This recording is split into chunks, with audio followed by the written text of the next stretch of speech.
Here I am with two people that I've met, and I'm sat in their wonderful camper van, which I'll show you the outside of it in a second. And this is Yasha and Jürgen. And the first question I've got to ask is, I mean, I've met lots of Australians on this tour, and I've met lots of Germans on this tour as well, but I've never met a German and an Australian travelling together. So I'm actually Australian in the meantime too. Unfortunately, in a way, because the Germans took my passport away, so oh dear. I'm only Australian, which means we can't stay in the Schengen any longer than any other tourist can, 90 days in, 90 days out. Really? So, I mean, if you don't mind me asking then, how long have you been together as a travelling duo? Well, we've been together, married, almost 25 years. Really? Yeah. Wow. In August it'll be 25 years. Yes. And considering that I married him just so he could migrate to Australia, I think that's quite a record. Well, you can't be more honest than that, can you?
Right, well here I am, Saturday morning, and looking at the Menai Bridge and I've met this gentleman called... So Carl, can you tell us something about this bridge and Right, well, what goes on? the stretch of water that you see over there Yes. is called the Swellies. Yes. And on either end of the Swellies you have two bridges. The bridge to our right is the Britannia Bridge, Yes. built by Stevenson, and the bridge to the left is the Menai Bridge, built by Telford. Yes. The distance between the two bridges is about a mile. Right. Now the Swellies is one of the most treacherous waterways certainly in Europe. If you look over in that direction towards the marker buoy on the rock, Yes. what you'll see is some turbulent water in front of it, and that sort of denotes the amount of rocks that are underneath the Swellies. And you have about an 8-knot current going around these rocks. So basically underneath, even though on days it'll look calm, it's like a washing machine underneath. And if you're going to try and passage through it, you've only got a 20-minute window as the tide turns. Really? Yeah. Nelson used to train his captains on the Swellies. Really? Yeah. Wow. And just on the other side of the Britannia Bridge over there, to Yep. the right on the Yep. shore, is a statue of Nelson. Ah. Yeah. So it flows. It also, the Menai Straits has another phenomenon, which is they have two different tides, Yes. and it's magnificent. To navigate the Swellies, it's not a straight run from one bridge to the other. You have to take markers. Yes. So you have a marker, which is the second stanchion on the Britannia Bridge, Yes. and then when you get adjacent to a particular marker on the other side, then you veer, and then when you get to another marker, you go another way. So the passage through the Swellies is like this. That's amazing. And if you're in a yacht with a long keel and you go off course, then the yacht will Flounder.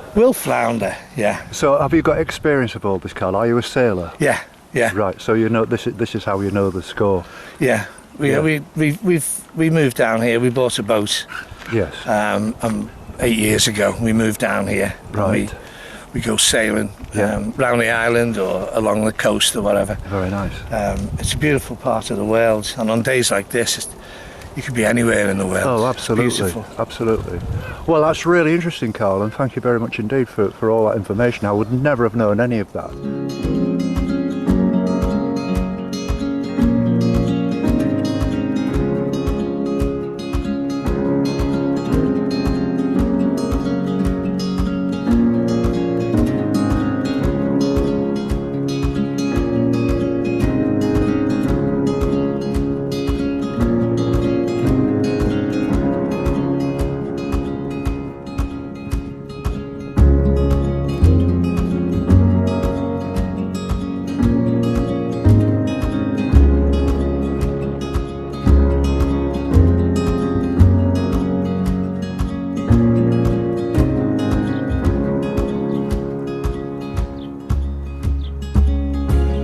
Saturday the 30th of June, 9:30 a.m. I actually started this walk at about 8 o'clock, but I've been talking to some very interesting people, including Carl, who I'm going to show you in a second, who's a sailor and he knows the Menai Straits like the back of his hand and describes the danger of the tides, which is a very interesting thing. So now I've parked the van at Benllech, which is further up the coast, just north of what they call Red Dwarf Bay, which I'll be walking through. And I've got a long walk today. I reckon it's going to be a 7 or 8 hour walk, to be honest with you, because I'm going to be keeping strictly to the coastal path, which takes you well off away from the main roads, and it's got to be done. And I'm sure there's going to be some more fantastic scenery in that, and I'm looking forward to it. I've got to be honest with you, I was a little bit wary of the dangers of coming on to Anglesey in terms of the logistics and the buses, but from my first day of being here, I don't think I'm going to have any problems at all. There's a great bus service, and all the routes and everything are well written. Timetables look perfect. The price is quite good, even though I can't use my bus pass, but I'm feeling much happier this morning than I was yesterday.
I eventually made it to Beaumaris after making a couple of stupid errors, and the reason I'm making the errors is the signal on my iPhone is virtually non-existent.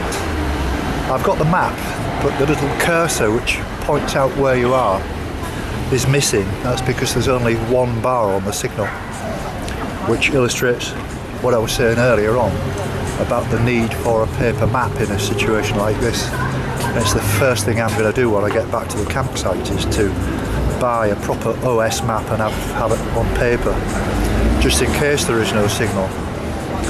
I walked probably 2 miles further than I should have walked, which annoys myself, if you understand. I feel I should have done better. But this is certainly a busy place, and I know it's a Saturday in the season and there's an awful lot of people here. You can hear the traffic. There's nowhere to park, which is why I got out early this morning and parked up at like 7:30, so that the van will be there when I get back. It's going to become a massive problem, and I think making an early start is absolutely crucial.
Well, I've been forced into changing my plan. I've just been onto the beach and the tide is right up. There's a really strong wind, I don't know, maybe about 4 or 5 or maybe 4 6, and so I've had to come inland again. And so I'm going to have to reconsider this part of the walk. What I might do is walk up to Red Dwarf Bay and not go to the very far edge of the peninsula, which is close to the island, I forget its name now, Seal Island or something like that, and maybe come back in the van later on when the tide's gone out and do some film work then, depending on how I get on in terms of walking. And there's no point in going along the coastal path simply because it's dangerous. You can't walk along the beach because the tide's right in and it's blowing a gale. I'm not looking for trouble.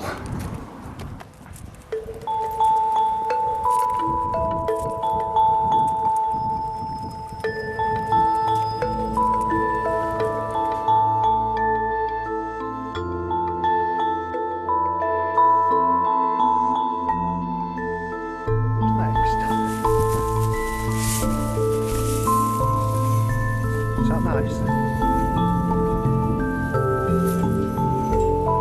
Good fella. Good fella, aren't you? Good fella. You're a good fella.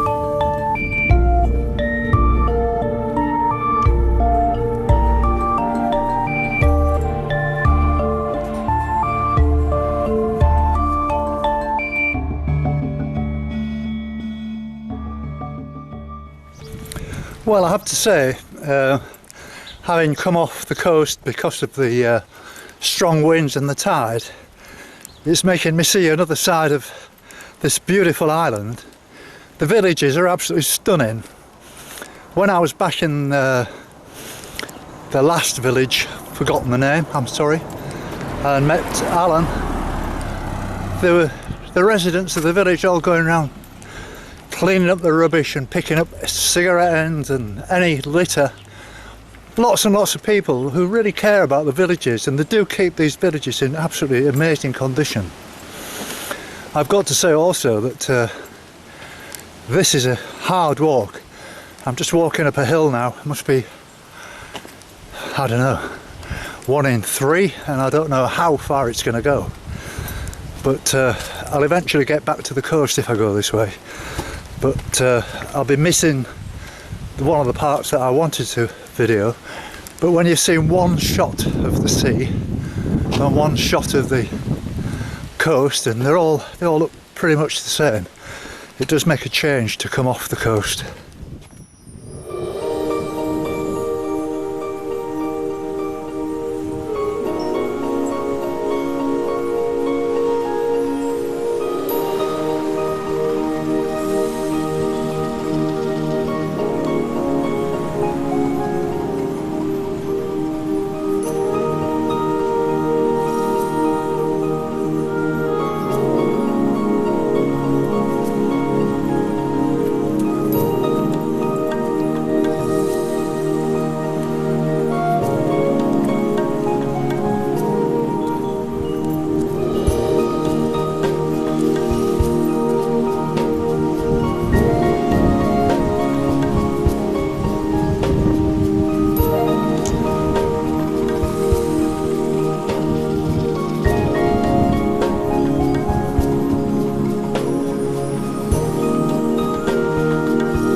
This is Sharon and Stuart, who I've met on the beach here, close to Red Wharf Bay, and I was walking away across the beach and they drew to my attention the fact that there's a river and a bit of quicksand and a bit of a danger involved, and I'm very grateful to these people. So you've obviously got experience of this then, Stuart. Have you found yourself in that situation before? Well, many times, because you always try to take a shortcut and then find it bites you on the back. Yeah. Well, it's just after 5:30 and there's still some warmth in the sun, and this walk's been a long one. I knew it was going to be. I did say 7 hours when I read about how long it takes in some of these places, and knowing my expectations of myself, I knew it was going to be a very tough ask today. I still think I've got about maybe 2 or 3 miles to go, so that's going to be at least another hour. So bearing in mind I started at 7 o'clock this morning, it's going to be like a 12-hour job. And but I've been stopping, chatting with people, and I've had a good day. I've thoroughly enjoyed it. It is definitely a long walk. There's absolutely no doubt about it. Sorry, I'm just watching where I'm walking. But tomorrow is Sunday. I don't know what's going to happen tomorrow, because that's when every man and his dog and his kids and all the rest of it are going to be out and about. I'm not going to be doing much tomorrow. I need to do some planning tonight. Hopefully the internet signal will be better than it was yesterday.